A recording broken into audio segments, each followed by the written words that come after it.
Dalam khotbah di bukit, Yesus bersabda kepada murid-muridnya, "Ingatlah, jangan kamu melakukan kewajiban agamamu di hadapan orang supaya dilihat mereka.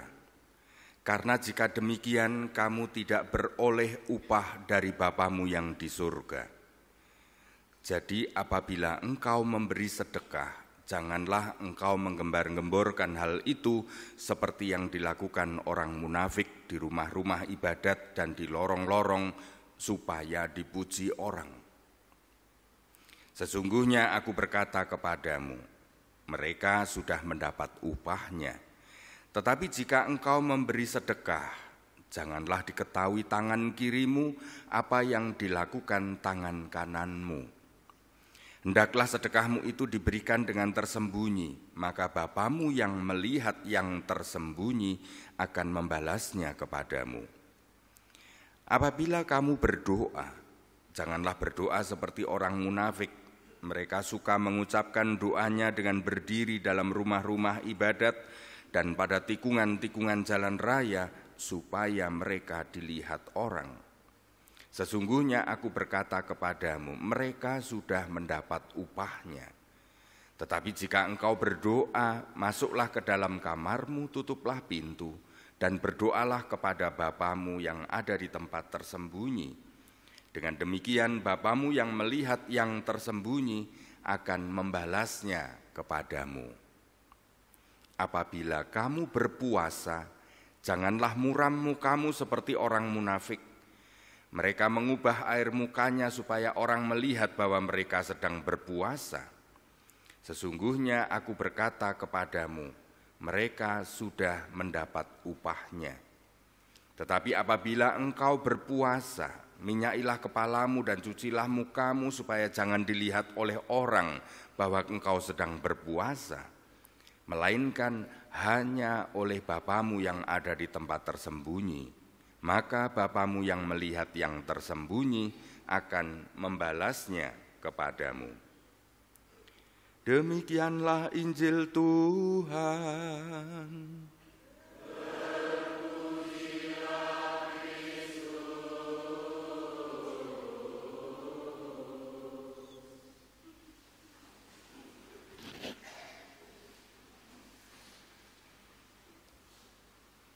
Saudara-saudari yang terkasih, kita akan mengadakan retret umat, retret paroki, retret pribadi, retret jemaat selama 40 hari. Selama 40 hari, 40 malam, kita bersama juga dengan Tuhan Yesus yang berpuasa selama 40 hari, 40 malam. Puasa pertama-tama bukan masalah tidak makan dan tidak minum. Puasa itu bukan prestasi kita karena mampu mengekang diri. Puasa itu bukan masalah pamernya kekuatan manusia bisa tidak melakukan kesenangan, bukan masalah itu. Puasa bukan masalah prestasi. Kalau Anda bisa 40 hari tidak makan, tidak minum, bukan prestasi itu. Puasa adalah pertobatan. Ketika kita selama 1 tahun, kita ini seakan-akan makhluk Tuhan yang tanpa kendali. Kita ini banyak berbuat salah di hadapan Tuhan, di hadapan sesama, di hadapan gereja, di hadapan tanggung jawab moral pribadi, dan di hadapan alam semesta. Setiap perbuatan kita selalu bercabang 5 di dalam tindakan kita ini. Makanya bagi kita, orang tidak bisa dimengerti oleh orang Katolik kalau mengatakan, ngapain pengakuan dosa? Yang penting kan bertobat lalu ngomong langsung dengan Tuhan, katanya begitu ya. Mereka mengira bahwa dosa itu hanya urusan pribadinya dengan Tuhan. Dosa manusia itu selalu berdimensi 5. Kalau aku berbuat salah, itu sudah berbuat salah terhadap diriku sendiri, satu. Berbuat salah terhadap sesamaku, dua. Berbuat salah terhadap gereja, tiga. Berbuat salah terhadap alam semesta ini, empat. Dan berbuat salah kepada Tuhan yang telah merencanakan yang baik bagi hidup kita. Maka bagi kita tidak bisa beralibi mengatakan bahwa ini urusanku dengan Tuhan. Tidak, kita berurusan dengan 5 pihak.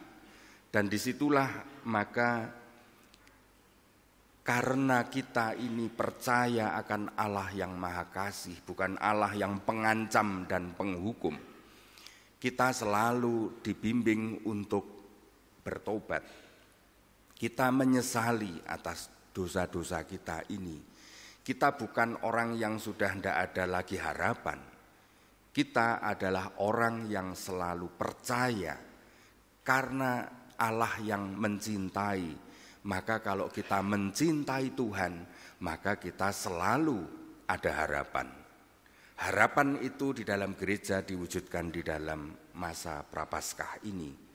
Masa Prapaskah artinya aku mau bertobat karena aku percaya Tuhan mencintai aku.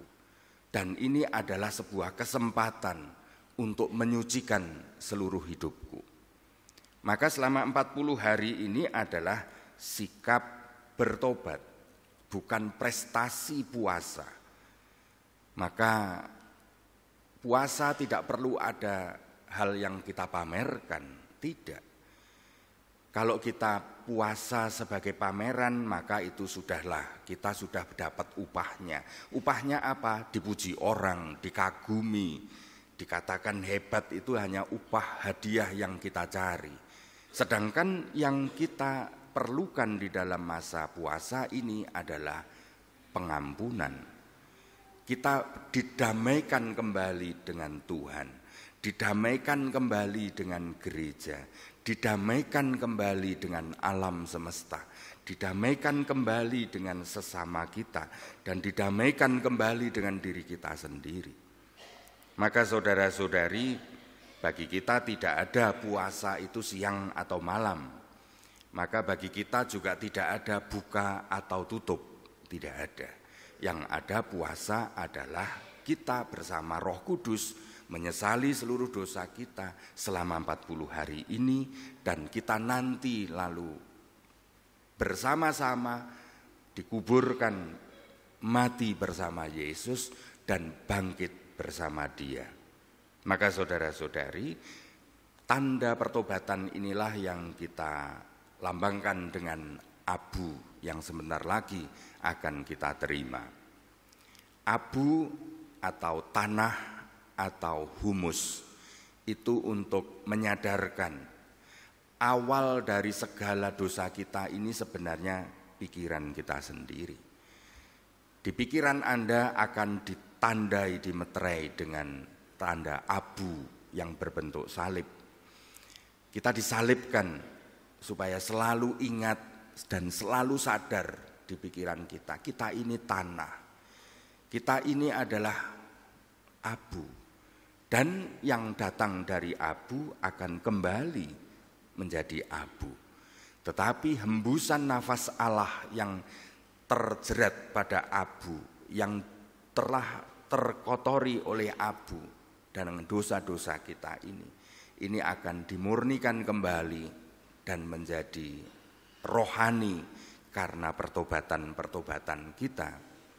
Maka ketika menerima abu, maka kita ini menyediakan diri seakan-akan kita yang salah lalu pulang dan ngomong dengan keluarga kita, papa salah, mama salah, papa mama aku salah. Dan ini adalah perkataan aku salah, itu disertai dengan aku ingin memperbaiki diriku. Berilah aku kesempatan untuk menjadi baik kembali. Dan itulah yang kita jalani selama 40 hari ini. suatu sikap aku salah, aku berdosa, dan kau beri kesempatan baru. Maka saudara-saudari, mari kita hening sejenak, menyediakan diri dengan ditandai dengan abu di dahi kita, supaya kita selalu sadar, eling, ingat bahwa kita ini berdosa dan bertobat. Dimuliakanlah nama Tuhan untuk selama-lamanya. Amin.